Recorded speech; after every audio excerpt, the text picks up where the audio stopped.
මේ විඥානයාගේ පහළවීමේ හේතුවය මේ විඥානයාගේ විනාශයයිද මෙසේ තමා තුළ වූ පංචස්කන්ධ ධර්මයන් කෙරෙහි ධර්මයන් අනුව බලමින් වාසය කරන්නේය. බාහිර වූ අනුන් තුළ වූ හෝ ධර්මයන් කෙරෙහි ධර්මයන් අනුව බලමින් වාසය කරන්නේය. තමන් කෙරෙහි හෝ අනුන් කෙරෙහි හෝ ධර්මයන් කෙරෙහි ධර්මයන් අනුව බලමින් වාසය කරන්නේය. ධර්මයන්ගේ ඇතිවීම ස්වභාව හෝ දකිමින් වාසය කරන්නේය. ධර්මයන්ගේ විනාශ වීම ස්වභාවය හෝ බලමින් වාසය කරන්නේය. කලක ධර්මයන්ගේ පහළවීම හා කලක ධර්මයන්ගේ විනාශ වීම හෝ බලමින් වාසය කරන්නේය. ඔහුට සත්ත්ව පුද්ගල නොවන ස්කන්ධ ධර්මයෝ ඇත්තාහුය. යන සිහිය හොඳින් පිහිටියා වෙයි. ඒ සිහිය නුවණ වැඩිම පිණිසද සිහිය වැඩිම පිණිසද පවතී. ඔහු තෘෂ්ණා දෘෂ්ටි දෙදෙන ඇසුරු නොකොට වාසය කරයි. පංචස්කන්ධ ලෝකයේහි කිසිවක් මෙය මාගේයයි ගැනීමක් නොකරන්නේය. මහණෙනි, භික්ෂුව මෙසේ පංච උපාදාන ස්කන්ධයන් කෙරෙහි ධර්මයන් අනුව බලමින් වාසය කරන්නේය. හරි සාදු. මේ අපි දැන් කරන්නේ මේ ධම්මානුපස්සනාවනේ. ධම්මානුපස්සනාවේ අපි ඉස්සලා දවසේ කරේ නීවරණ ටික. නීවරණ 5 ගැන කතා කරානේ. අනුම එක බැලුවද ඔයා? නෑ බද්ද මං අහගෙන ඉන්න. ඊට පස්සේ මං බහින්න. ඒ කියන්නේ දැන් අපි සතර සතිපට්ඨානේ මේ සතිපට්ඨාන සූත්‍රයේ අපි කරා කායानुපස්සනාව කරා, චිත්තානුපස්සනාව, වේදනානුපස්සනාව කරා, චිත්තානුපස්සනාව කරා. දැන් මේ හතරවෙනි එක ධම්මානුපස්සනාව. එතකොට දැන් කායානුපස්සනා, වේදනානුපස්සනා, චිත්තානුපස්සනා කියනකොට ඒ තුන හැම වෙලෙම එකට සිද්ධ වෙන්නේ. ඒ කියන්නේ අපිට වෙන වෙනම ගන්න බෑ කායානුපස්සනාව. ඒ කියන්නේ ඒක වැඩෙනකොට අරවත් වැඩෙනවා. චිත්තානුපස්සනාව, වේදනා. දැන් මෙතන ඊට පස්සේ ධම්මානුපස්සනාව. එතකොට ධම්මානුපස්සනාවේ එක එක කොටස් වශයෙන් ගන්නවා. මෙතන ඉස්සරෝම ගන්නවා මේ නීවරණ 5. පංච නීවරණ ටික.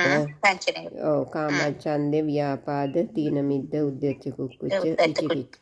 ඔව් ඒ ටික ගැන තමයි අපි කතා කරේ. ඉතින් දැන් එතකොටත් අර එකින් එක අරගෙන අපි බැලුවා. ඉතින් බලනකොට ඒකේ අනාත්ම ස්වභාවය තමයි අන්තිමට පෙනුනේ. ඒ කියන්නේ ඒක තමා තුළ වූ පංච නීවරණ ධර්මයන් කෙරෙහිද ඒ ධර්මයන් අනුව බලමින් වාසය කරනවා. බාහිර පවත්නා වූ අනුන් පිළිබඳ නීවරණ ධර්ම කෙරේ ඒ ධර්මයන් අනුව බලමින් වාසය කරනවා.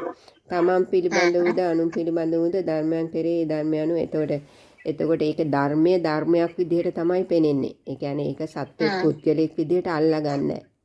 එතකොට ඒක තමයි අපි කතා කරේ. ඒ කියන්නේ කාමච්ඡන්දේ කියනකොට ඉතින් මේ කාමච්ඡන්දේට ඉතින් ඔක්කොම ඇතුල් වෙනවනේ නේද? අපේ මොනවාද සලආයතන ටිකෙන් එන ඔක්කොම ආස්වාදේ ගන්න එකනේ නේද? කැමැත්ත කියන එකනේ. එතකොට ඒක. දැන් අපි ඊළඟ දෙවෙනි එක තමයි මේ දැන් මේ මෙතෙන්ද ගියේ පංච උපාදානස්කන්ධය. මේ අද කතා කරන්නේ. එතකොට හැම වෙලේම අපි කරන්නේ ඇසෙන්, කනෙන්, නාසයෙන්. ඒ ඔක්කොම මේ පංචෙන් මේ පහෙන්ම අපි ගන්නේම මේ පංච උපාදාන පංචස්කන්ධයනේ. කියන්නේ රූප, වේදනා, සංඥා, සංස්කාර, විඥාන විදියට තමයි ඒ හැම එකක්ම වෙන්නේ. එතකොට ඒකේ උපාදානය කරගන්න එක තමයි අපි හැම වෙලේම කරන්නේ නේ.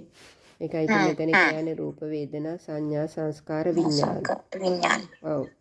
එතකොට ඒකේ එකින් එක ගන්නවා. මෙතන මහණෙනි භික්ෂුව පසක් වූ උපාදානස්කන්ධයන් ධර්මයන් කෙරෙහි ධර්මයේ අනුව බලෙන් වාසය කරේද. මහණෙනි මේ ශාසනයේ භික්ෂුව රූප රාශියයි මේ රූපයන් පහළ වීමේ හේතුව. මේ රූපයන්ගේ විනාශය ඒ වගේම කියනවා. ඊට පස්සේ මේවද එතකොට රූපය කියනකොට අපිට රූප ටික ඔක්කොම එනවා නේද? මේ චක්කු රූපේ, සෝත රූපේ, ඒ කියන්නේ ඇහෙන් ගන්න එකට විතරයි මේ රූපේ කියන්නේ නේ. එතකොට මේ කනෙන් ගන්න එකත් රූපේනේ, සෝත රූපය ඔක්කොම ඒ ටික එනවා. ඔක්කොම රූප. ඔව්. එතකොට ඒකත් එක්කම වේදනාව වෙනවා. ඒ කියන්නේ වින්දනේ තියෙනවා. එතකොට වින්දනේ කියන එකත් අපිට කියවන්න පුළුවන් නේ. දුක් වේදනා, සුඛ වේදනා, දුක්ඛම සුඛ වේදනාවනේ. එතකොට වේදනාව කියනකොට ඒ කියන්නේ අපේ සිතට දැනෙන එක තියෙනවනේ නේද? සිතට අර ඒකෙන් මොකක් හරි ආස්වාදයක් ලැබෙනවනේ නේද? ඊට පස්සේනේ ඒක අපි ගලපන්නේ නේ සංඥාවත් එක්ක. සංඥාව කියන්නේ අපි දන්න දෙයක් වෙන්න ඕනේ. ඒ කියන්නේ දැන් අපි මලක් කියලා ගන්නවා නම් දැන් මල කියලා ගන්න මල කියන එක සංඥාවක් නේ. ඒ කියන්නේ ඒක අපි ඉස්සෙල්ලා දැකලා තියෙන දෙයකටනේ සංඥාවක් වෙන්නේ නේ. ඒ කියන්නේ ඒක දැකලා නැති දෙයක් අපිට කවදාවත් මේ පැහැදිලි කරන්න බෑනේ. පැහැදිලි නෙමෙයි අපි අල්ලගන්නේ. අපිට ඒක තේරුම් කරන්න බෑනේ. දැන් ඒකනේ අපි නිවන ගැන කතා කරනකොට අපිට හිතා ගන්න බෑනේ. මොකද ඒක සංඥා කරන්න අපිට බෑ. ඒ කියන්නේ අපි ඒ අපි මොනවා හරි දෙයක් එක්ස්පීරියන්ස් කරලා තියෙන දෙයක් විතරයි අපිට කරන්න පුළුවන් නේ. එතකොට ඇස් පේන්නේ නැති කෙනෙකුට බෑනේ. ඇස් පේන්නේ නැති කෙනෙකුට ඒ සංඥාව බෑ. ඔව් ඇස් පේන්නේ නැති කෙනෙකුට ඒ කියන්නේ ඇස් පේන ඔව් මල කියන එකට හැබැයි ඉතින් එයාට මේ දැන් අල්ලලා ලැබෙන එකක් තියෙනවනේ නේද? ඇස් පේන්නේ නැති කෙනෙක් අල්ලනවා නේද? එතකොට ඒකෙන් ගත්ත සංඥාවක් තියෙනවනේ නේද? ඒ කියන්නේ ඒ කියන්නේ දැන් අපි හිතනවා දැන් ඇස් කන්නාස අඩු වෙනකොට අපිට කෙලෙස් අඩුයි කියලා එහෙම එකක් වෙන්නේ නැහැ. ඒ කියන්නේ එයාගොල්ලෝ ඉතුරු එකෙන් ගන්නවනේ. ඇස් නැත්තම් ඊට වැඩිය හොඳට මේ අහගෙන ඉන්නවා. ඊට වැඩිය හොඳට අල්ලලා ගන්නවනේ. එතකොට එහෙම කෙලෙස් වල අඩුවක් වෙන්නේ නැහැ මං හිතන හැටියට. වැඩිත් වෙනවා ඇති. ඔව් ඒක වැඩිත් වෙනස් මාත් ඔව් එතකොට අරක ගැන තැවීමකුත් තියෙනවනේ අනිත් අයට පේනකොට නේද? එතන දෝමනස්සෙත් තියෙනවනේ. එතකොට මේ සංස්කාරය එතකොට ඊට පස්සේ සංස්කාරය කියන්නේ ඉතින් ඔක්කොම අපි ඊට පස්සේ හදන එකනේ සංස්කාර වලින් ඊට පස්සේ කර්මය සිද්ධ වෙන්නේ. ඒ කියන්නේ ඒක තමයි මෙතන කියන්නේ ඔක්කොම මේ කියන්නේ ඊට පස්සේ තමන් තුල තියෙන එක බලනවා තමන් කෙරෙහි ඒ කියන්නේ හැම වෙලේම කරන්නේ අපි ඒ වැඩේ විතරයි. අපි මේ කොයි මොහොතක්වත් නැහැ ඒකෙන් බාහිරව කරන එකක්. ඒ කියන්නේ පංච උපාදානස්කන්ධය කියන්නේ පංචස්කන්ධය තමයි ඒක. ඔව් අරමුණු ගන්නවා. ඔව් අරමුණු අරගෙන අරමුණත් එක්ක තමයි මේ පංච උපාදානස්කන්ධය හදන්නේ. ඒකින්දම තමයි සංසාරය යන්නේ. එකක් ඉවර වෙනකොට එකක් හැදෙනවා. එකක් ඉවර වෙනකොට එකක් හැදෙනවා. ඒක හරි වේගෙන් වෙන්නේ අපි හිතනවට වඩා. ඔව් ඒකනේ ඉතින් අපිට අවුල් වෙලා තේරෙන්නේ නැත්තේ අපි ඒකෙන් තමයි ලෝකේ හදාගෙන ඉන්නේ. ඒ හැම වෙලේම දකින්නේවෙන් ඇහැට ඇහෙන්නේවෙන් කනට ඒවා මේ විඥානේ හදනවනේ. විඥානේ එක එක වෙන් කරගන්නවා. විඥානේ කරන්නේ වැඩේනේ වෙන් කරනවනේ. එතකොට ඒක තමයි. එතකොට ඒක බල ඉන්න එක තමයි මෙතන කියන්නේ සත්වයේ පුද්ගලෙන්. එතකොට අපිට ඒක බලනවා ඒ කියන්නේ ඒක ඌට සත්ව ඒ කියන්නේ ඒක දිහාම බල ඉන්නවා ධර්මයෙන් පහළ වීම මෙව ඇති වෙනවා. දැන් අපි හිතමුකෝ සිතුවිල්ලක් කියලා. සිතුවිලි ඕව ඔක්කොම එන්නේ ඉතින් සිතෙත් එක්ක සම්බන්ධ වෙලානේ. එතකොට ඒ වෙලාවේ ඇති වුණා ඊට පස්සේ ඒක ඉවරයිනේ. ඊට පස්සේ වෙන එකක් තව අරමුණක් ගන්නවා. ඕකමනේ කරන්නේ නේ. එක්ක ඇසෙන් ගන්නවා අරමුණක්. ඔන්න ඒ අරමුණත් එක්ක අපි ඉන්නවා. ඊට පස්සේ ඉන්නවා කියන්නේ ඒකත් එක්ක සංස්කාර හදනවා. සංස්කාර හදනවා කියන්නේ ඒකට දැන් අපි කැමති නම් එතන කර්ම කරගන්නවා. කියන්නේ කැමැත්තෙන් අල්ලා ගන්නවා. එක්ක අකමැති නම් ඒක විනාශ කරන්න හිතනවානේ. එතකොට ගැටෙනවා. ඒක දෝෂ මූල වෙනවා නේද? එතන කර්මය කරගන්නවා. එතකොට ඒ ඇසෙන් ගන්න එක ඉවර වෙනකොටම ආයෙ එක්ක සිතුවිල්ලක් එනවානේ. ඒ සිතුවිල්ලත් එක්ක අරක අபிසංස්කරණය කරනවානේ. තව ටිකක්නේ. දැන් අපි හිතමුකෝ ඇහෙන් ගන්නකොට මේක ඉවරයි නේ. ඒ කියන්නේ ඇහැ අනිත් පැත්ත බලනකොටම ඒක ඉවර වෙලා ඉවරයි ඒ සංඥාවනේ. ඒ වුණාට බලන්නත් ඉස්සර ඉවරයි. ඔව් ඒ කියන්නේ ඒ අරමුණ දෙක ස්පර්ශ වෙනකොටම මේ ඒ කියන්නේ තුන එකතු වෙනකොටම කියන්නේ බාහිර ආයතනයයි අභ්‍යන්තරය අරමුණයි චක්කු විඥානයයි එතනයි. ඊට පස්සේ ඒකත් කෙලින්ම අපි අනිත් පැත්තට හැරෙනකොටම වගේ ඒක ඉවරයිනේ. ඒ වුණාට අපි ඒක ඊට පස්සේ සිතෙන් අල්ලගෙන ඉන්නේ නේ. සිතේ තමයි රූපේ හැදිලා තියන්නේ නේ. තියාගෙන ඉන්නවා. ඔව්. එතකොට ඒකත් එක තමයි අපි තව සංස්කාර හදන්නේ. ඒ විදිහටම තමයි ඔක්කොම ටිකනේ. ඊට පස්සේ මේ විඥාණයෙන් ඒක වෙන් කරනවානේ. විඥාණයෙන් ඒ කියන්නේ වෙන් කරන එක විතරයිනේ අපි අල්ලගන්නේ. දැන් මොකක් හරි කොච්චර දේවල් තිබ්බත් අපි කොච්චර ලෝකේ දේවල් තියෙනවද අපි ටිකයිනේ අල්ලගන්නේ නේ. අපේ විඥාණයට අරමුණු එක උන එක විතරයි අපි අල්ලගන්නේ නේ. ඒ කියන්නේ ඇතුළට ගිය එක. ඒක තමයි කියන්නේ ඕ තෘෂ්ණා දෘෂ්ටි දෙදෙන ඇසුරු නොකොට වාසය කරයි. ඒ කියන්නේ තෘෂ්ණාව කියන්නේ ඒක අල්ලා ගන්න එක. එතකොට මේක දැන් හැම වෙලේම දකින්නකොට ඒක කියන්නේ ඒක සතියෙන් බලනකොට ඒක අල්ලා ගන්න නැහැනේ තෘෂ්ණාව අල්ලන්නේ නැහැ. එතකොට දෘෂ්ටිය කියන්නේ ඒක මම කරගන්න නැහැනේ. මම කරගන්න නැති වෙනකොට අපි තව සිතුවිලි හදා ඒක එල්ලෙන්නේ නැහැනේ. අල්ලගෙන මම කරගත් දැන් මමත් එක්කනේ ওই ප්‍රශ්නේ ඇති වෙන්නේ දැන් මේ කැමැත්ත හරි අකමැත්ත හරි එතන ඇති වෙන්නේ මමත් එක්කනේ. ඒකට ගැටෙන්න පටන් ගන්න නේද? ඒ කියන්නේ බාහිර තියනවා දෙයක් කියලා දැනගත් දැන් අපි බාහිර තියනවා දෙයක් කියපු හැටියෙම මෙතන මම කෙනෙක් ඉන්නවනේ. බාහිර දෙයක් තියෙන්න බෑනේ මම කෙනෙක් නැත්තම්. ඒ කියන්නේ එක සිත විදිහටම අපි දකින්නවා නන්නේ. එතන මොන හරි කියන්න තියෙනවද තව?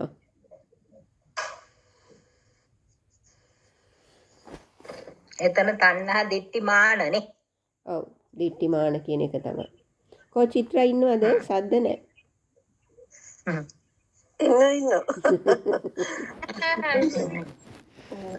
එතන ඔය මම මගේ ආත්මය. ආත්මය කියන එක තමයි දිට්ඨිය නේ. ඔව් දෘෂ්ටිය කියලා නෑ මේක කියන්නේ තණ්හා දිෂ්ටි විදිහට අල්ලා ගන්නවා කියලානේ. තණ්හා දිෂ්ටි කියනකොට තණ්හාව කියනකොට එතකොට අල්ලා ගන්න එක. ඒතර දෘෂ්ටි කියන්නේ ඒක උපාදානය කරගෙන මම කරගන්න එකට. මගේ කියලා. මම කියලා. ඔව්. ඔව් ඒ ටිකේ ඉතින් ඒක තේරෙනවනේ. වැඩි අහන්න දෙයක් නෑනේ. ඒ ටික මේ හරියටම දැනෙන්නේ නැති එක තමයි ප්‍රශ්නේ. මාත් කියන්නේ ඒක තමයි. එහෙම කියනකොට තේරෙනවා මේ මොකක්ද? තේරෙනවා ඒ වුණාට අපිට ඒක දැනෙන්නේ ඒක දැනෙන එක තමයි දැනෙනවා නම් තමයි අවබෝධයනේ. අවබෝධය කියන්නේ දැනුණා නම්. හැබැයි ඉතින් මෙහෙම එකකුත් තියෙනවා. දැන් ඔය ඔක්කොම සිතුවිල්ලක්නේ අපි මොකක් කිව්වත් සිත නේද? සිතනේ උතන අපි ඇත්තටම ඔය එනේන එක සිතුවිලි විදිහට දකිනකොට ඒක ඇත්තටම මේ ඒ විදිහටත් අපිට ඒක අයින් වෙන්න පුළුවන්. දැන් අපි හිතමුකෝ මොකක් හරි දකින්නෙම දැන් අපි දැක්ක ගමන්ම දකින්න එක වෙනම දෙයක්. ඒක නවත්තන්න බෑනේ. දකින්න එක පෙනෙන එක වෙනම දෙයක්. ප්‍රශ්නේ තියෙන්නේ ඕකත් එක්ක අල්ලගන්න එකනේ අපි. දැන් අපි හිතමුකෝ දැන් රෝස මලක් දැක්ක එක නෙවෙයිනේ ප්‍රශ්නේ. ඊට පස්සේ මලත් එක්ක අපි හදන කර්ම ටිකනේ නේ සංස්කාරය කරන එක. එක්ක අපි අල්ලාගෙන ඒක ගෙන දැන් අපි හිතමුකෝ ඒක බුදුහාමුදුරන් පූජා කරන්න කියලා අපි ඒක සිතුවිල්ලක්නේ. ඒක එනවා කියන්නේ අපි මේ ඒක කුසල කියන්නේ පින් සිතුවිල්ලක්නේ. ඊට පස්සේ ඒක දැන් සමහරට වෙන කෙනෙක්ගේ කන්නම් ඒක අපි කඩා ගන්න හදනවා කියන්නේ අකුසලයන්නේ. ඒ කියන්නේ පවක්නේ. එතකොට ඒ පුඤ්ඤාමි සංකාරණ පුඤ්ඤාමි එහෙම මේ හිතන්න නැතුව ඉන්න ට්‍රේන් වෙන්න ඕනේද අපි? හිතන්න නැතුව ඉන්න බෑනේ. බෑනේ ඒක තමයි ප්‍රශ්නේ. ඔව් හිතන්න නැතුව ඉන්න බෑ. ඒක තමයි. එතකොට ඒ හිතවිල්ල දකින්න එක තමයි අඩුම ගානේ තියෙන්න ඕනේ. දැන් හිතවිල්ල දැකලා ඒක අල්ලන්න. හැබැයි එතන මෙහෙම ඔව් එච්චර ඒ කියන්නේ දැන් ඒකට තමයි අපි අර සතිය වඩන්න ඕනේ. ඉතින් ඒ කියන්නේ ඉඳගෙන භාවනා මේ සිතිවිලි ප්‍රමාණය අඩු කරගන්න ඔව් පුළුවන්. සිතුවිලි ප්‍රමාණය අඩු වෙනවා සතිය වඩනවා නම්. ඒ කියන්නේ සතිය දියුණු කරනවා නම් සිතුවිලි අඩු වෙනවා. ඉතින් අනිත් එක සිතුවිල්ලක් විදිහට බලන්නත් ඉගෙන ගන්න ඒකෙන්නේ. අපි දැන් ඒ කියන්නේ දැන් අපි හිතමුකෝ සක්මන් භාවනාව කරනවා. සක්මන් භාවනාව කරනකොට අපේ සිත ඒක දිහා බලන් ඉන්න එකනේ කරන්නේ. සිතෙන් සිත දිහා බලන් ඉන්නවා. සිතට දැනෙන දේ බලන්න. එකක් වගේ නිකන් තේරෙන එක. ඔව් දැන් සිතට දෙයක් අල්ලන්නේ. එතකොට අපි හිතමුකෝ ආනාපාන සතිය කරන. එතකොට අපි කරන්නේ අර මේ හුස්ම දිහා බලන් ඉන්නවනේ. ඒ කියන්නේ හුස්ම කියලා දැනෙන්නේ සිතමයි. සිත දිහා සිතෙන් බලාගෙන ඉන්නවා. ඉතින් ඒ කියන්නේ ඒක දියුණු නම් එතකොට අපිට එන ඒවා දකින්න අඩු වෙනවා එකක්. ඒ කියන්නේ ගොඩක් එන්නේ සිතුවිලි. ඒ කියන්නේ ඒ ආවත් ඒ සිතුවිල්ල ඇවිත් යනවා තමන්න පේනවා. ඒ කියන්නේ දෙකක් විදියට පේනවා. ඔව්. ඔව් ඒ කියන්නේ ඒක තමයි සතියෙන් ඒක දිහා ඒකට මොනවත්ම මේ අපි ඒ කියන්නේ අපි ඒක අර අපි කියන්නේ ඇඟිලි ගහන්න නැතුව බලාගෙන ඉන්නවනේ. එතකොට යනවා. ඔව් එතකොට අර මේ ඇත්තටම දැන් ඒක ට්‍රේන් වෙලා තියෙනවා නම් ඉතින් අපි සාමාන්‍ය ජීවිතයේදීත් එතකොට අපි ඒ කියන්නේ සතිය අපි පවත්නවා නම් අපි කරන දේවල් වලට පුළුවන් තරම්. එතකොට අපිට එන සිතුවිලිත් පේනවනේ නේද දැන්. තව එකක් අපි දැන් සතියෙන් ඉන්න උත්සාහ කරනවා නම් සතිය නැති වුණා කියන එක හරි අපි දන්නවනේ නේ. දැන් අපි සතියෙන් ඉන්න උත්සාහ නොකරනවා නම් අපිට සතිය නැහැ කියන එකවත් තේරෙන්නේ නැහැ නේ. එහෙමනේ අපි මෙච්චර කල් ඉන්නේ නේද? ඒ කියන්නේ සිතට ඕනි දිහා සිත යනවා. මේ ඒකෙන් කර්ම සිද්ධ වෙනවද කියලා අපි දන්නෙත් නැහැ. සිත ඕනි තරම් රවුම් ගහලා එනවනේ. ආයි කිසිම මේ දැන් අර සතිය පුරුදු කරනකොට එහෙම නෙවෙයිනේ. අපි නිකන් අර බලාගෙන ඉන්න ඒක කෙනෙක් පස්සේ යනවා. ඉන්න කෙනෙක් ඉන්නවා වගේනේ. එතකොට අර එහෙම කරන්න අමාරුයිනේ. ඒක පිටට ගියා කියන එක තේරෙනවා. ඔව් පිටට ගියා කියන සතියෙන් එක ඉන්නකොට. තේරෙනවා. ඊට පස්සේ දැන් මොකට හරි ඇලෙනකොට තේරෙනවා. දැන් මං මේ ඊට පස්සේ අනිත් එකේ ඇලුනා කියලා දැනගන්න පුළුවන් Tamanට මේ තේරෙනවා නම් නිකන් අර මේ පීඩනයක් වගේ එකක්. ඒ කියන්නේ මොකක් හරි සිතුවිල්ලකට අහු වුණා කියලා දැනගත්ත හැකි Tamanට දැනෙන නිකන් අපහසුවත් එක්ක. දැන් සිතුවිලි එනවා යනවා. ඒක වෙනම එකක්. හැබැයි සිතුවිලි එනවා ගියාට ඒ හැම සිතුවිල්ලම අපි අල්ලන්නේ නැහනේ. අල්ලාගත්ත සිතුවිල්ල අපිට දකින්න පුළුවන් නිකන් අර ඒක නිකන් අපිට මේ දුක කියන්නේ ඒකම තමයි බුදුහාමරගේ දුක එන්නේත් ඒකම තමයි. එතන අර ඒක ලොකු ස්ට්‍රෙස් එකක් වගේ. ඒකේ ෆීලින් එක ගන්නවා එකපාරට. ඔව් ඒක මොකද ඒ ශරීරයට සම්බන්ධයි. ඒක අර ඒකනේ අර අපි කතා කරනකොට කියන්නේ අපි මේ ඒක රිලීස් කරන්න ඕනි කියලා අර නලල හරි මේවා කරලා. ඒ කියන්නේ ඒක ගොඩක්ම දැනෙනවා කියන්නේ මේ නලලට ඒ තදවීම. ඒකයි අර හිනාවක් දාපුවම ඒක කැඩෙනවා කියලා මං කිව්වේ වගේ දැන්. සමහර දේවල් වලට දැන් අපි එක දිගට එක සිතුවිල්ලම යනවනේ නේද? කොච්චර අයින් වෙන්න බැරි වුණත් බෑනේ. ඒ තමයි අපි අල්ලගත්තේ ඒවා. මේ අමතක වීමයි අර නිකන් අර ඔටෝ අපි සමහර දේවල් කිරීමයි දෙකක් නේද? අමතක සිහිය ගැන කියනකොට ඔව් සමහර ඒවා මොනවා හරි අපිට කියපු තැන අමතක වෙලා හොයනවනේ අපි. ඔව් හරිද? ඔව් දැන් තවත් වෙලාවකට ඉන්නවා දොර වැහුවද කියලා මතක නෑ උනට දොර වහලා. ඒ කියන්නේ එතන සතිය නෑ කියන එක. සතිය නෑ. සතිය නෑ කියන එක නේ. දැන් දෙකම එහෙමද? ඒ කියන්නේ දැන් මෙහෙමයි සමහර ඔව් සමහර ඔතෝ යන්නෙත් ඒක තමයිනේ. ඒ කියන්නේ හිත වැඩ කරනවා.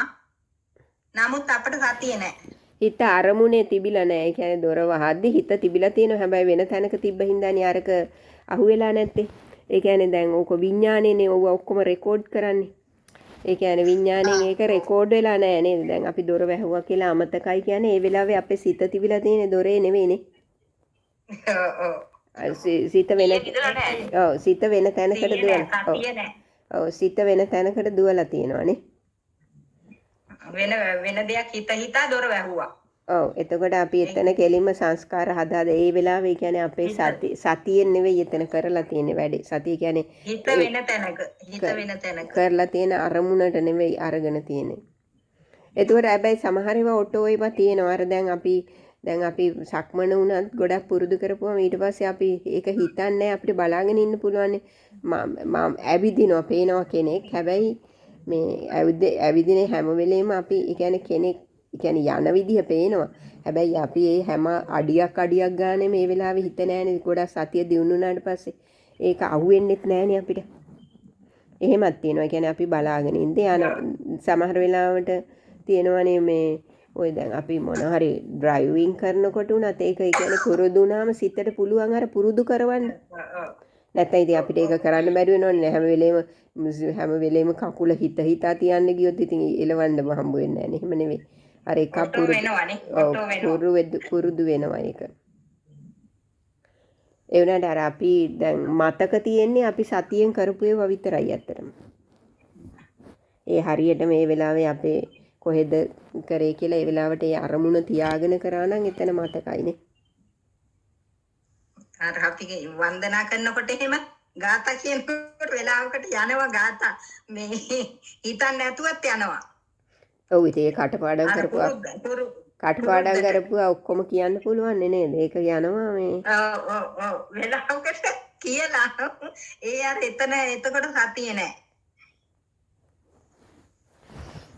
නිතරම සතිය පුරුදු කරපුවාම ඒක වෙන්නේ නැහැ ඉතින්. එහෙනම් ඔය පාඩම් කරනවා කියන එකේ තේරුම ඇත්තම සිහියෙන් මතක තිබා ගැනීමනේ. ඔව් පාඩම් කරනවා කියන්නේ ඉතින් තව සංස්කාර ගොඩාක් අපි එකතු කරගන්න එකනේ. ඒ කියන්නේ ඔය ඔක්කොම අපි ඉගෙන ගන්නවා කියන ඒවා, දා ගන්නවා කියන ඒවා ඔක්කොම සංස්කාරනේ. ඒ කියන්නේ ඒවා තව සංඥා ගොඩක්නේ. සංඥා ගොඩක්. ඒ සංඥා වලින් තමයි අපි හැම එකම කරන්නේ. ඒ කියන්නේ අපි ඉගෙන ගන්නවා කියලා මතක තියා ගන්නවා කියන්නේ ඒ සංඥා ටිකෙන්නේ අපි විභාගෙට ලියන්නේ. සංඥා ටික හරියට මතක තිබ්බේ නැත්නම් අපිට ලියා ගන්න බැරි වෙනවනේ. අපි එතන කරන්නේ ගබඩා කරගනින්න. දැන් ඒ කියන්නේ දැන් අපි ඒ කියන්නේ අපේ භාෂාව කියන්නේත් ඉතින් සංඥා ගොඩක්නේ. නැත්තම් අපි දැන් මේ භාෂාවක් දන්නේ නැත්තම් අපිට කතා කරන්න බෑ. ඉතින් කතා කරනවා කියන්නේ මේ වචන හැම එකක්ම සංඥාවල්නේ. ඒ සංඥාවල් ටික ගොඩ ගහගෙන තමයි අපි ඉන්නේ.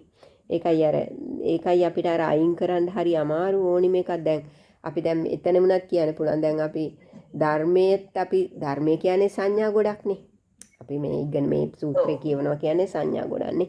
දැන් අපි හිතන අපිට දැන් පුරුද්ද තියෙන ඒවා අල්ලගෙනනේ සංඥා අල්ලගෙන මතක තියාගන්නම බලන එකනේ අපි කරන්නේ හැමදාම. ඒ කියන්නේ අපි පාඩම් කරනකොට මතක තියාගන්න බලන්න. ඒ වගේ තමයි අපි ධර්මයක් අහනකොට මේ ඒවා මතක තියාගන්න හදන්නේ. ඇත්තටම මතක තියාගන්න නෙමෙයි ධර්මයේ තියෙන්නේ.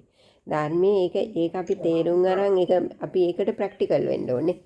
ඒක මතක නැතුවට කමන්නේ. හැබැයි ඒක මේ අපි හිතුවොත් එහෙම සිතුවිලි එන එක දිහා බලන්න කියන එකේ ඒ වචනේ ටික අපිට ඕනේ. ඒක චිත්තානුපස්සනාව කියලාවත් එහෙමවත් ඕනේ නැහනේ.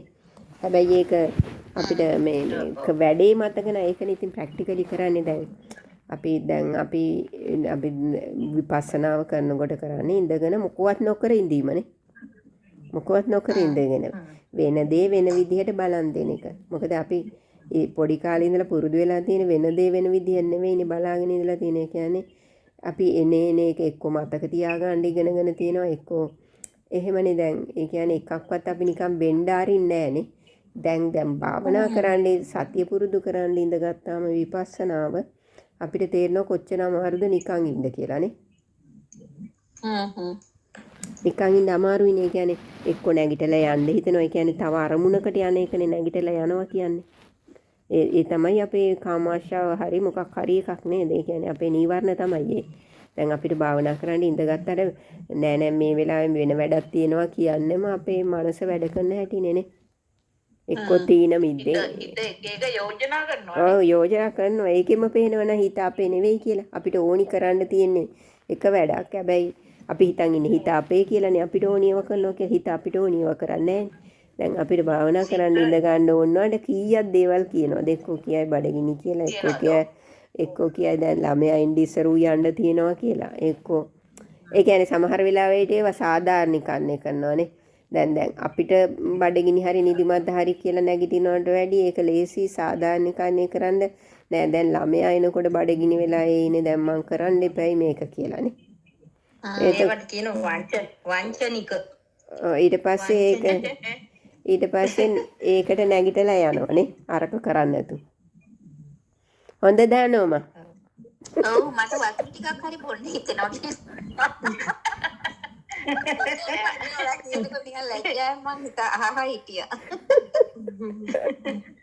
නෑ ගෙදර කනබොන තියෙන ඒවා ගැන හරි සිහියෙන් ඉන්නේ. නෑ එහෙම එකක් වෙනවා. ඉඳ ගන්න යනකොට වතුර එකක් දීලා ආවනම් හොඳයි කියලා හිතෙනවා. ඊට පස්සේ ගියාම වෙන වැඩක්. ඊට පස්සේ එතෙන් ගියාම වෙන වැඩක් පේනවනේ. ඒක එතනින් එතෙන් ඇත්තට මේක තමයි වෙන්නේ. ඒ කියන්නේ දැන් මං හිතුවා ඒකට ප්‍රයොරිටි නැතිකම කියලා. එහෙම නෙමෙයි අපේ අර ඒක නිකන් අපේ මේ පුරුදු හින්දානේ. පුරුදු කියන්නේ ඉතින් සිතට ඕනි අරමුණු ගන්න. අපිට ඕනියව නෙවෙයි. දැන් අපි කරන්න යන්නේ ඒකනේ. පටිසෝතගාමි කියන්නේ අපි මොකද්ද මේ තීන මිද්දේ කියන එක නෙමෙයිද නෑ? තීන මිද්දයත් කලවම්. ඉතින් කම්මැලිකම තීන මිද්දයක් තියෙනවනේ. නිදිමත කම්මැලි ගතිය. ඒක වෙනම ඒක කොහොමද නීවරණ ටික ඔක්කොම. ඉතින් ඒකින් එකකට වෙනස් කරන්න බෑ. දැන් අපිට ඒක ගත්තොත් දැන් අපිට ගන්න පුළුවන් තීන මිද්දේ තව එකක් මේ කියනවා කුසලයට මැලි බව. තව කොටසක් ඔව් ඉතින් කුසලේ කිරීමට තියෙන මැලි බව. ඉතින් කුසලේ තමයිනේ දැන් භාවනාවට සතිය වඩන්න ඉඳ ගන්නවා කියන්නේම කුසලයනේ. එතකොට ඒක කුසලේ වැඩිමට අකමැත්තක් තමයි. එතකොට ඒ ටික නිවන් ටික ඔක්කොම එනවා. දැන් එතන කාමච්ඡන්දේ කියන්නේ නැගිටලා යන්නේ ඒකෝ මොකක් හරි ආසාවක් ඇති වෙලානේ මොකක් හරි අරමුණකට මේ අරමුණට වැඩිය කැමතිනේ. ඒ කියන්නේ දැන් අපි සතියෙන් ඉඳගෙන කරන නිකන් ඉන්න එකට වැඩිය අපි කැමති එක්කෝ ගිහින් ඉඳන් මේ මොකක් හරි එක්කෝ කෑමක් හදන්න හරි කෑමක් උයන්න හරි නැත්තම් මිදුල අතු ගන්න හරි මොකක් හරි එකට අරකට වැඩිය කැමැත්ත තියෙනවනේ. ඊට පස්සේ ඒකට නැගිටිනවා. එතකොට එතන කාමච්ඡන්දේ. ඊට පස්සේ ව්‍යාපාදේ මොකද? ව්‍යාපාදේ වෙනවා. මොකද අත්ෙන්ද කැමති නෑ. අර තියෙන තත්වෙට කැමති නෑ. දැන් එතන ඉඳගෙන ඒක කරන්න කැමතිද? ව්‍යාපාද තීන පන්ති කෙලිම එන ඔය කුසලයට අකමැති කිව්ව එකයි කොහොමරි කම්මැලිකම. ඊට පස්සේ උද්දච්ච කුක්කුච්ච විචිකිච්ඡා නේ. උද්දච්ච කුක්කුච්ච ඉතින් විසිරිච්ච සිතක් හින්දානේ ඔය ඔක්කොම වෙන්නේ. ඒ කියන්නේ අපේ තැම්පත් වෙච්ච සිතක් නම් වෙන වෙන දේවල් වලට ඇදිලා යන්නේ නැත්නම් එතන ඉඳගෙන කරන්න පුළුවන් නේ. එතකොට ඒ ටික ඔක්කොම කලවමක් තමයි සිත කියන්නේ. ඒ සිතේ තියෙන නීවරණ අඩු වෙනවා කියන්නේම ඉතින් සතියේ ඉඳගෙන ඒක දිහා සතියේ දැන් ඒ ටිකම ඇති ඒ කුසලයක් විදිහට. ඒ කියන්නේ දැන් ඒ සතියෙන් නිදා ගන්න යනකොට මතක් වෙන්නේ සැප වේදනාවක් විඳින්න යනවා කියලා. ඔව් ඊට පස්සේ ඒකත් බලන්නකො දැන් ඒකෙත් අනිත්‍ය බලන්නකො. දැන් අපි හිතනවා සැප වේදනාව ඒ වුණාට ඒක නිින්ද යන්නේ නැති වෙනකොට කොච්චර අනිත් පැත්තට කැරකෙනවද? කෙලිම සැපත් ටිකක් වෙලා යනකොට නැති වෙනවා. ඒක අනිත්‍යයි.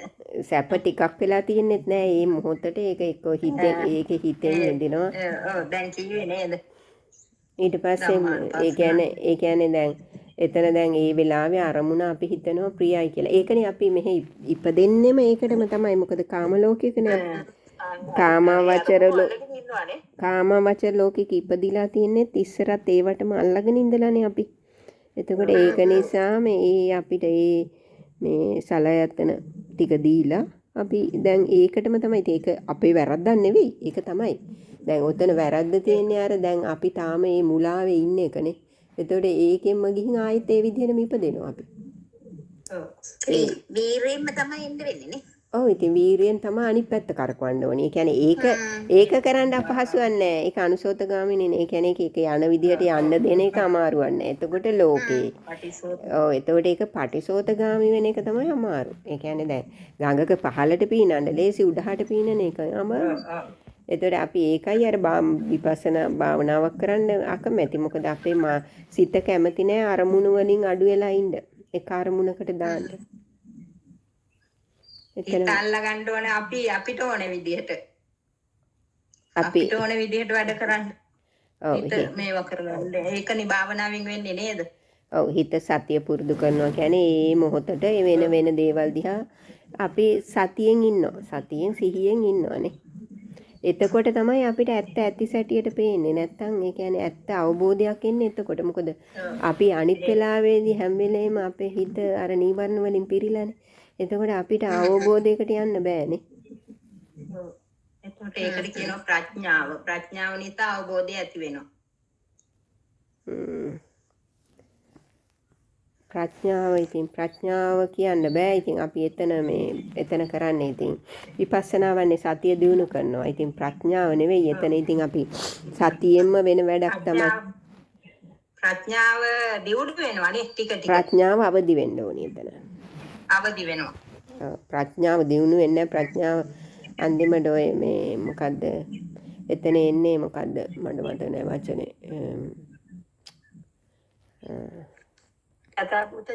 නෑ කල්පනා කරේ මොකද්ද අන්තිමට මේ ප්‍රභාස්වර මනසනේ. ලුමිනස් ප්‍රභාස්වර චිත්තය. හරි නේද? ඒකේ ඊට පස්සේ ඉතුරු ටිකක් කියවමු නේද?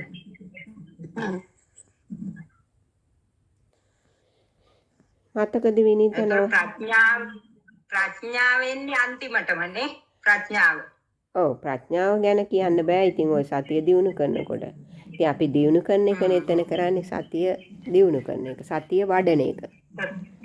ප්‍රඥාව පොඩ වැඩි වෙනවා. ප්‍රඥාව අවදි වෙනවා ටික ටිකනේ. අවදි වෙන්න පුළුවන්. ඉතින් ඒක එහෙම කියන්න බෑ. ඉතින් සතිය වඩන එක තමයි තියෙන්නේ. ඉතින් එතන අපිට ප්‍රඥාව ගැන කතා කරන්න මට තේරෙන්නේ එතන මේ සතිය වඩන්න ඕනි. ඉතින් ප්‍රඥාව ඉපදුන වෙලාවක කොහොම හරි අපි අවබෝධයකට යයි.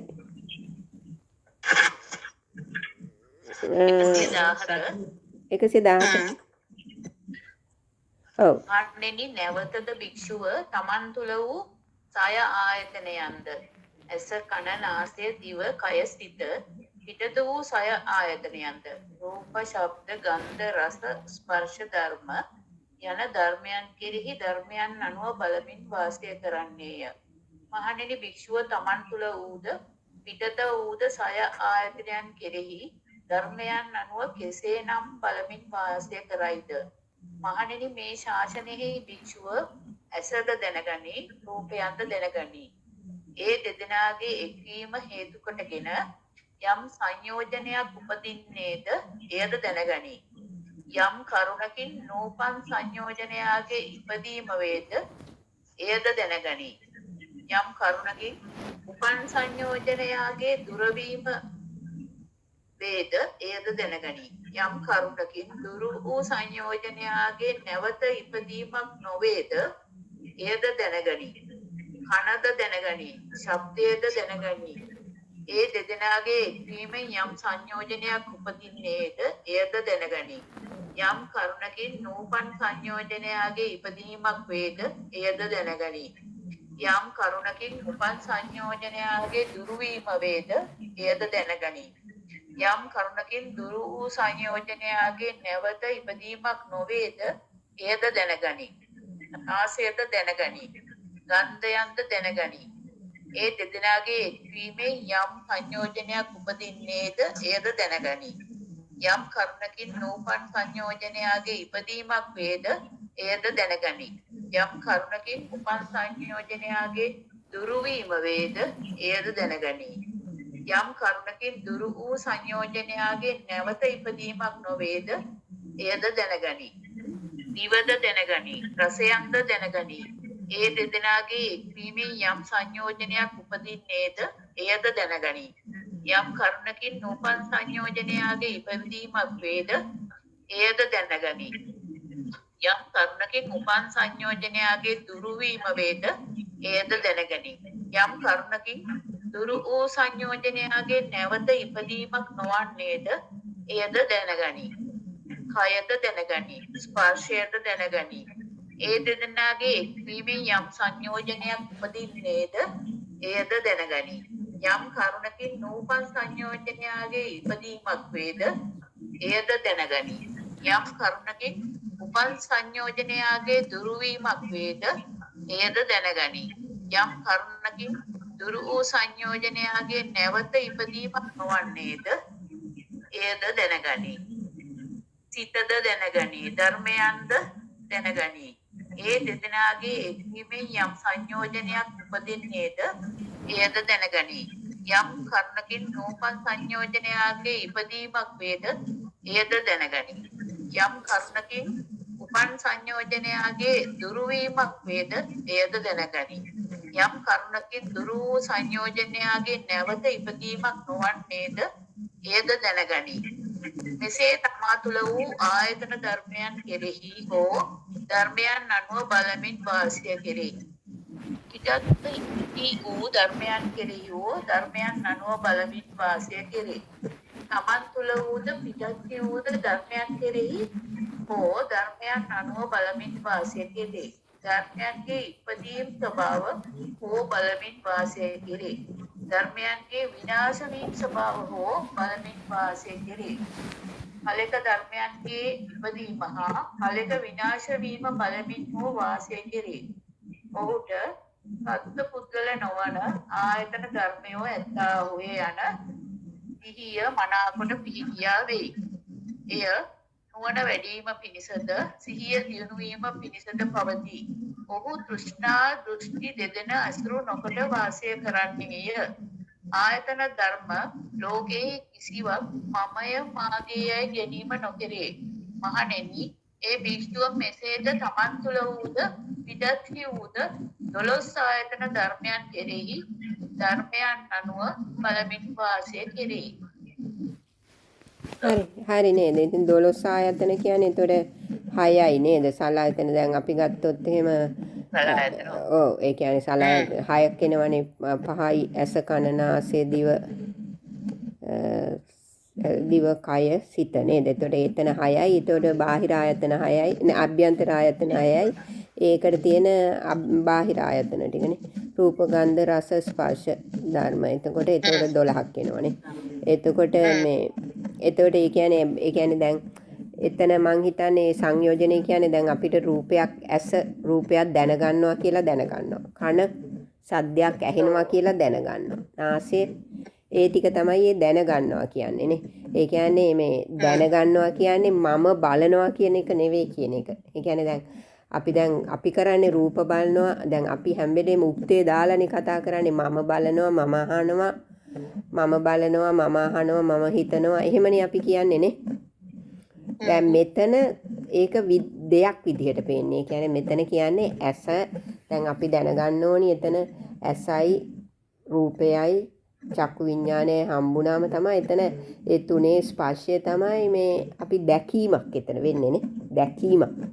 ඒ කියන්නේ උක්තයක් නෑ එතන දකින්නව නෙවෙයි. ඒ හේතු ටික එකතු වුණාම ඒ ඵලය තියෙනවා.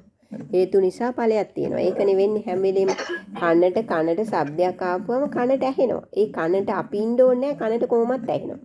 ඒ කියන්නේ